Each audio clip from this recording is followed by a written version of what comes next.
Man, I can't believe we're already on Alpha Release 20 already.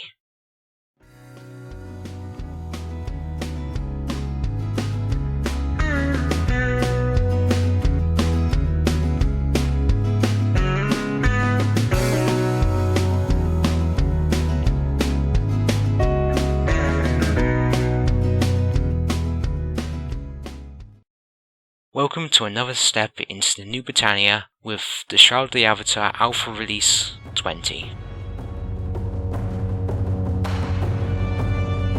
Here we are back at the battle with Solace Bridge.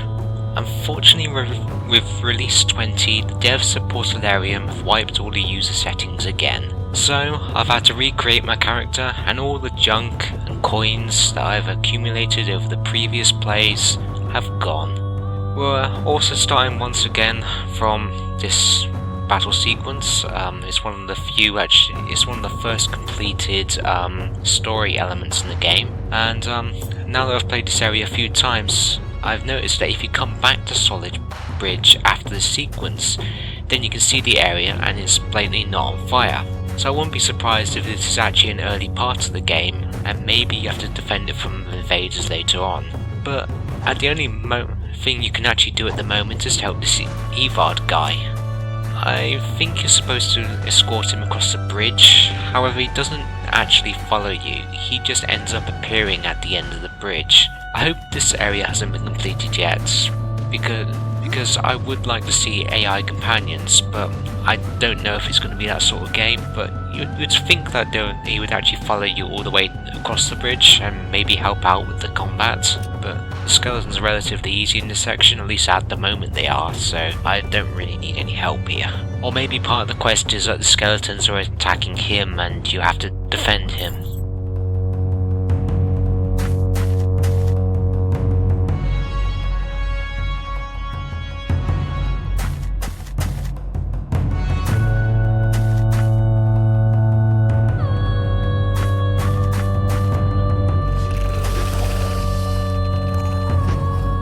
With any luck, this is an aftermath of a huge epic battle. You know, sort of like a Lord of the Rings thing, where all the skeleton warriors come marching in, and all the warriors have to defend them with their lives. And hopefully there's something like that in the game. I like to feel there's more of a there's more than just one warrior in the world actually helping out, rather than just me being the overall hero and everyone else just sort of standing around waiting to give you fetch quests all the time.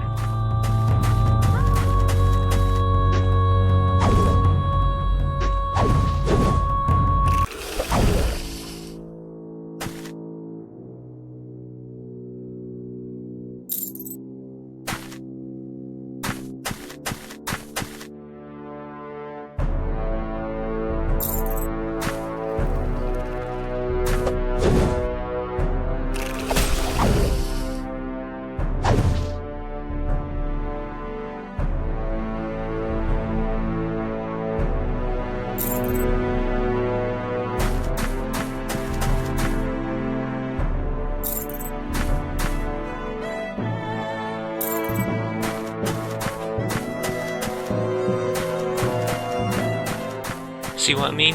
I have no idea how this guy managed to get ahead of me, but it's like it's magic or something. I'm not sure why he needed me to distract all the skeletons to get across the bridge. I mean, he pretty much did it by himself.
So the guy has decided to hand us a letter, and we have to go to Soltown, and the way to get out of this area is to get into the boat which is underneath the bridge. So let's get in and head off on to Soltown.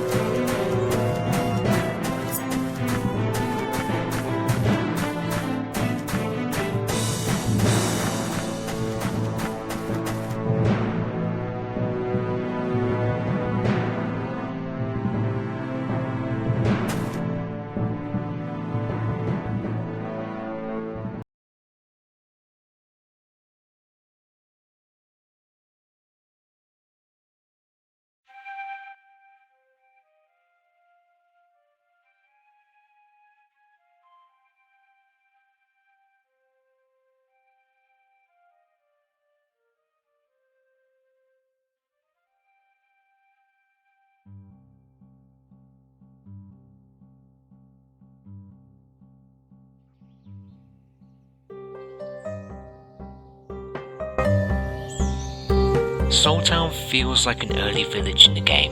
It's small and has a bunch of vendors standing around to help you upgrade your characters or buy new equipment. Or you can use the banker to deposit money, which I don't have. But I'm not actually here to do that at the moment. I just need to help that useless guy Evard to act as a mailman for his best friend Stanley. So hopefully Stanley's around here somewhere. Or I'll just give up and, go monster hunting, I guess.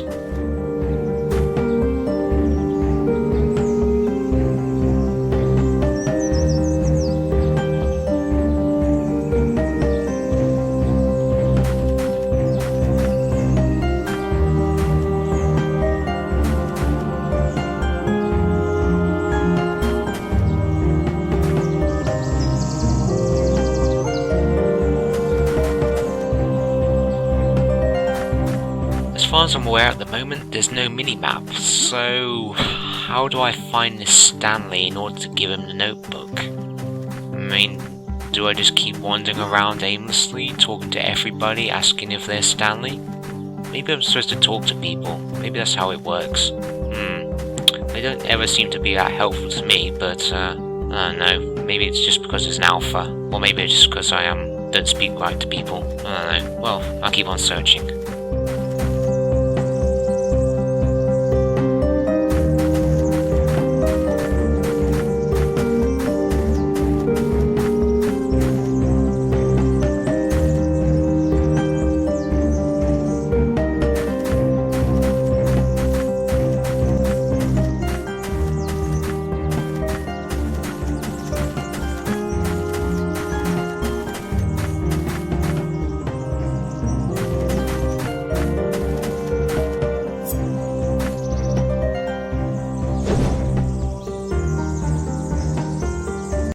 Well, I'm going to give up on the hunt for Stanley. I reckon he's dead. Yep, he's definitely dead. For all I know, he probably doesn't even exist in this game yet, and I'm just wasting my time. I'm gonna find one of the adventure maps and see if I can go kill some things. Stanley doesn't exist, he never existed, and probably didn't exist. He's probably just Eva, just having a big laugh in my expense. You know, if I was one of these NPCs, I'd blatantly do the same thing. You know, just take some random person or hero, just saying, yeah, just go off in that quest and go do your thing, and then at the end, just make it be like a piece of string or a lovable duck or something like that. You know, something really pointless.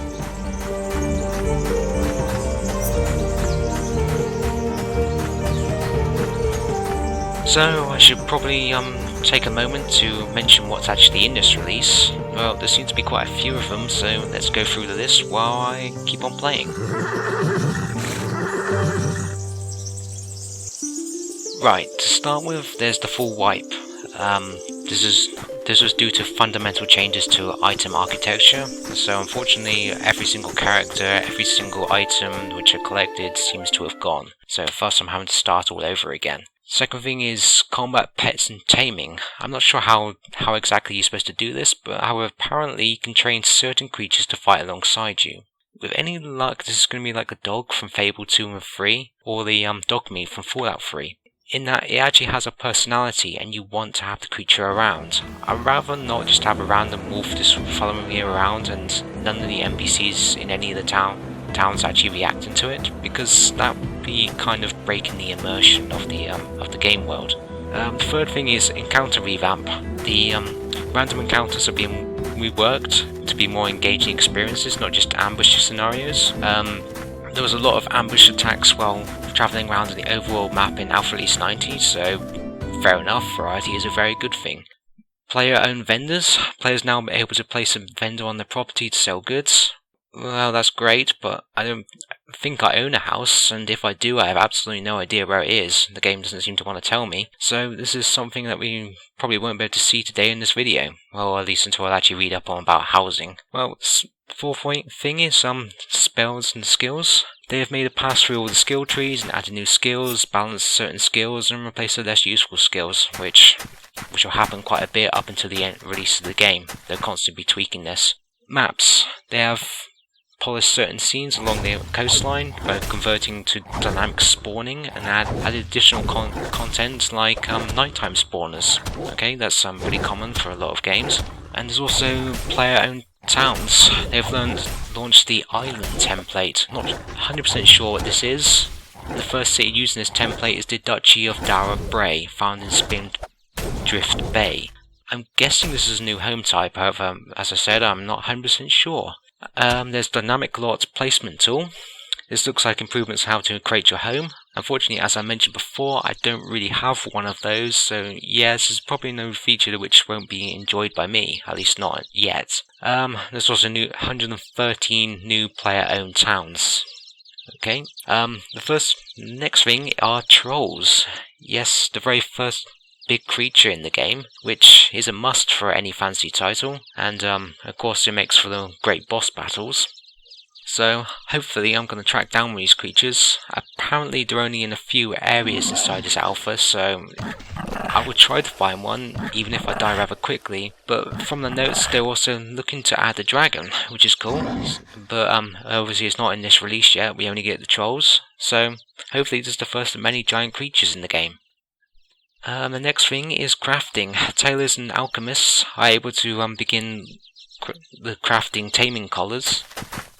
Additionally, weapons and shields will now display material colours from crafting. There's player-made books, which this feature will be able to expand the addition of printing, making copies of books, as well as the ability to use player-made books as decorations. Kind of a pointless feature, but there you go, it's there.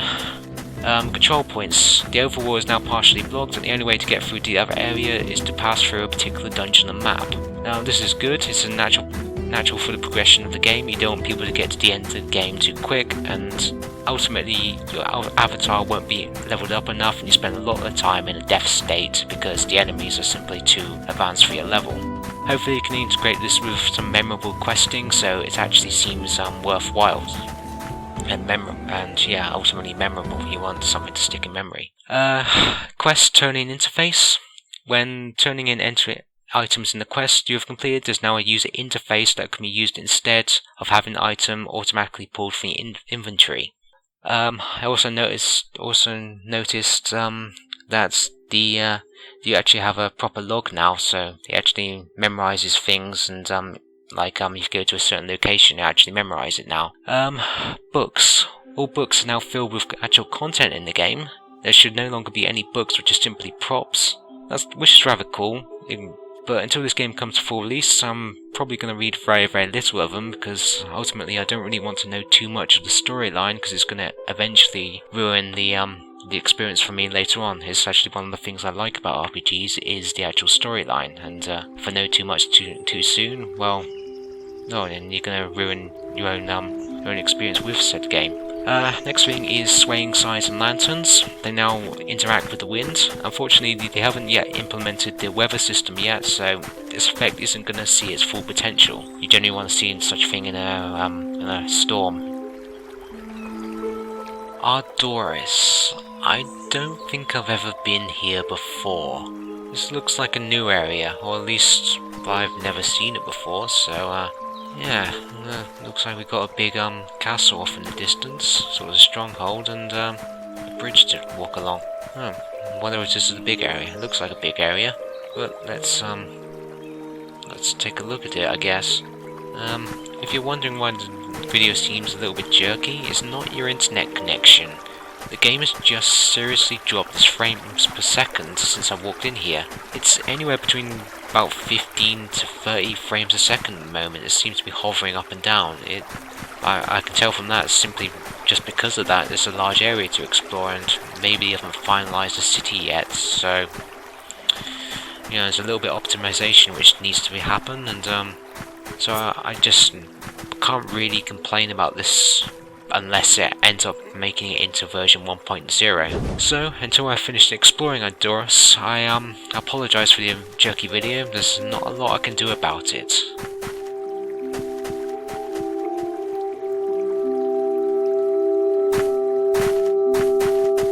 The overworld, the Novia is now completely opened, with all parts of the map accessible. The roads are apparently clearer, and they've added lights along the roads as points of interest, towns and dungeons. But to be honest, there's still a little bit of work needs to be done here. It's just not as easy as navigating the overworld as it probably should be. There's emote and text combos now. The avatar can use the new EM command to construct their own emote text combinations. It's kind of pointless, but it's what the fans wanted, so there you go. There's now a daily experience bonus. Each day the players will get a slight bonus to experience gain for a certain amount of experience. Okay. Player housing. They've added a bunch of new items to the existing homes, including obsidian tower homes, tree plants, battle banners, adobe homes, fountains, outhouse, etc. Again, I've barely touched the sequence. If they're going to wipe the settings every few releases, I'm simply not bothering with designing my house. Well, if I had a house, that is. I simply have enough problems with buying a house in real life without actually doing it in the virtual world as well. Blame the overpopulation in the UK for that one, and the lack of housing that is driving up the house prices. Anyway, back to Shroud the Avatar, and I think that's pretty much all the changes in this one, aside from a little bit of graphical fidelity and just a few new sound effects. But anyway, that's pretty much all of them.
I do like a look at this town. It's big, it's quite well detailed, and but it does feel a little bit hollow. Obviously, Obviously there isn't much in terms of questing at the moment, and therefore the NPCs aren't going to really say jack, but yeah, hopefully they can they add some more content into here. Obviously it's a big area, and at the moment all you can do is sort of just wander about and talk to the odd trader. But we'll just keep on wandering and see what else we can find.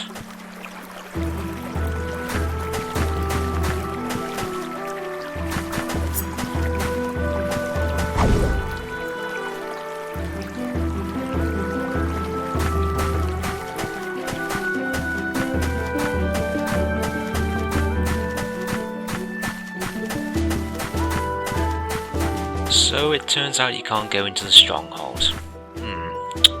Well, what can we do now? Well, if anything's taught me anything, is try to break the game, and let's try jumping off this bridge. That sounds like a good idea. So, yeah, death. Great. So, you can't survive a plunge into water, it seems. It must be pretty shallow water, I guess. But, well, no, now we're a ghost. So, I was wondering whether actually this ghost moments are actually going to be something that's actually relevant. I mean, maybe there's a gameplay element which requires you to die in order to be a ghost to get past certain elements, but at the moment it doesn't seem to do anything other than just annoy you until you actually reach the Ankh and to get to the end. But you know, obviously there's still a lot to go in this game, and let's journey onwards.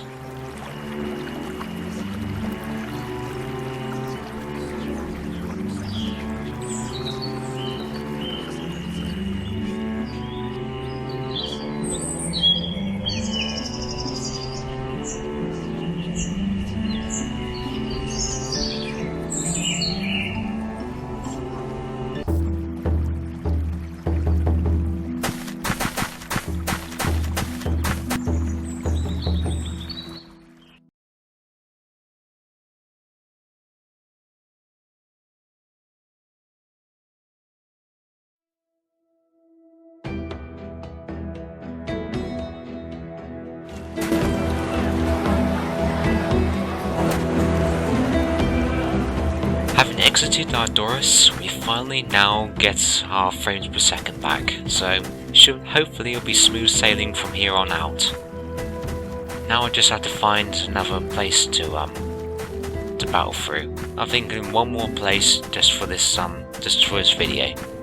See if I can find somewhere interesting, or at least somewhere I can actually attempt to kill something and try and level up my avatar, because I really need to do that.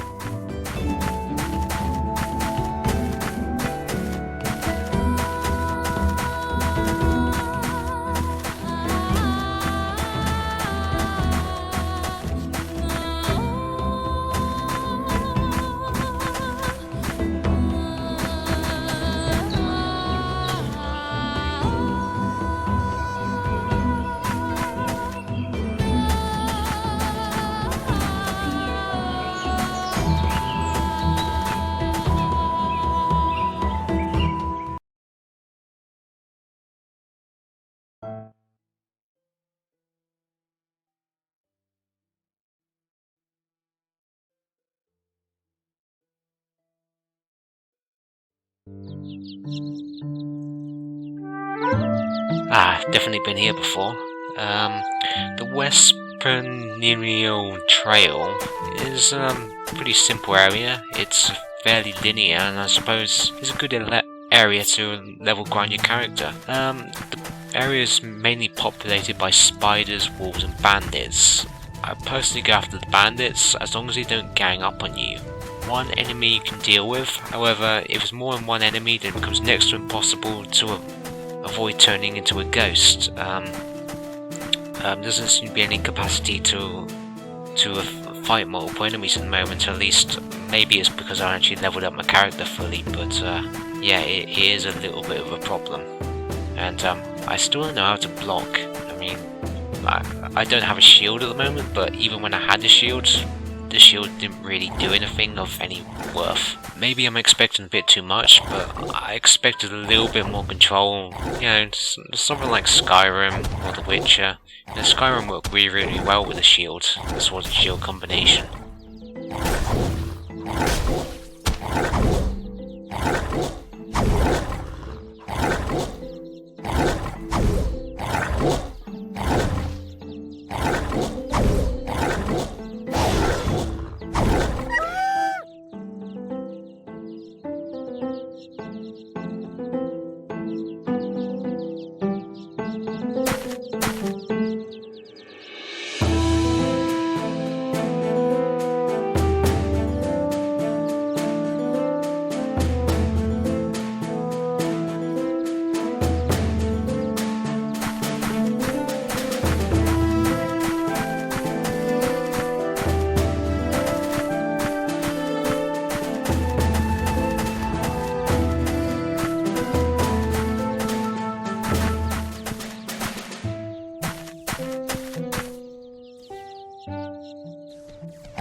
Right, I'm gonna try to kill these bandits, at least one of them. I mean, the bandits seem to be much easier than the spiders for some reason. I have no idea why that is, but yeah, bandits are easier targets than spiders, it would seem.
Yeah, I'm thinking this is not going well. I mean, the amount of creatures around me at the moment, this is never gonna work. I'm gonna be a ghost pretty damn quickly. I'm gonna get out of here now and head for the exit. So, thanks for watching this video through to the end, and be sure to check out part 2, which will be happening sometime soon, as soon as I actually cut it.